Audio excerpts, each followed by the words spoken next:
Welcome back. This time we're talking about a series of unfortunate events. Season 2, Episodes 1 and 2, The Austere Academy, Parts 1 and 2. Netflix just released the entire second season for streaming, consisting of 10 episodes and spanning books 5 through 9 of the 13-book series. I had a spoiler-free review of the entire first season when it was released, and this time around what I'm going to try to do is do an individual spoiler-free review for each 2-episode adaptation of each of the books, followed by a full spoiler review of the entire season and my reflections on it.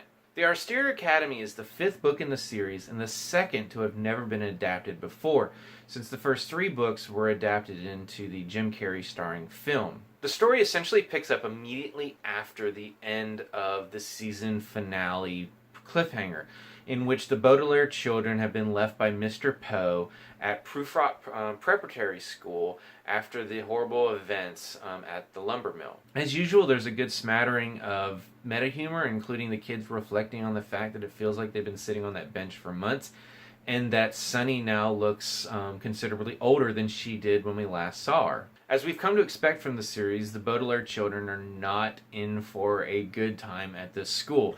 They're not going to get much in the way of education or any kind of actual caring attitudes from either their fellow students or the faculty. And of course, Count Olaf is going to arrive sooner or later to once again try to steal the children away so he can get their fortune. Some of the characters we'll meet in this episode include a teacher who loves to tell stories about himself, another teacher who likes to have her students measure random objects, a completely incompetent vice principal, and an extremely annoying child named Carmelita Spatz, who is a real bully to our heroes. Like in the first season, the television series does expand on what we got in the books beyond the 3 children.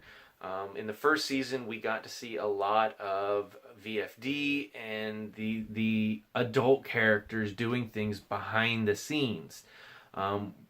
The second season sets up something very similar. And in one way, they introduce a new character into this episode that was not in the books, a librarian, who in turn introduces a secondary plot that, again, was not in the original book at this time. I don't have any problem with it. I enjoy how they were able to kind of flesh out this world and give us a little bit more without it really feeling like padding it at any time. The only issue I think people might have with this secondary plot is that if you're binging straight through, now for me, I watched the first season when it came out. I did not rewatch it before the second season came out, but I have read the books, so I really didn't feel like I needed a refresher. But this secondary plot is very similar to something that the kids had to deal with in the mill episodes. So if you're binging straight through first season into second season, this might seem a little repetitive. I, again, did not have any issue with it, but that is something that I think, if you're watching it straight through, might be a problem. One of the best introductions to the cast is Nathan Fillion, as a character who I will not spoil here because he is a character who does not actually show up in the book series until later. But again, as I said, they're trying to thread through some of these the adult character storylines that we only really got hints of as they briefly interacted with the children throughout their various stories. Overall, I found this episode very enjoyable. I do think that the absurdity level that they've injected into this, which was in the books as well, got a little heavy at times in this one. It seemed a little more noticeable, but that might just be because I was just getting back into the series and I didn't have the previous 8 episodes fresh in my mind.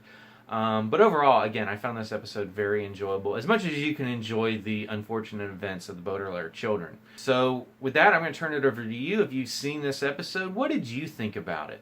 As always, you can subscribe to my channel, check out some of my other TV and movie reviews, and until next time, don't be a cake sniffer.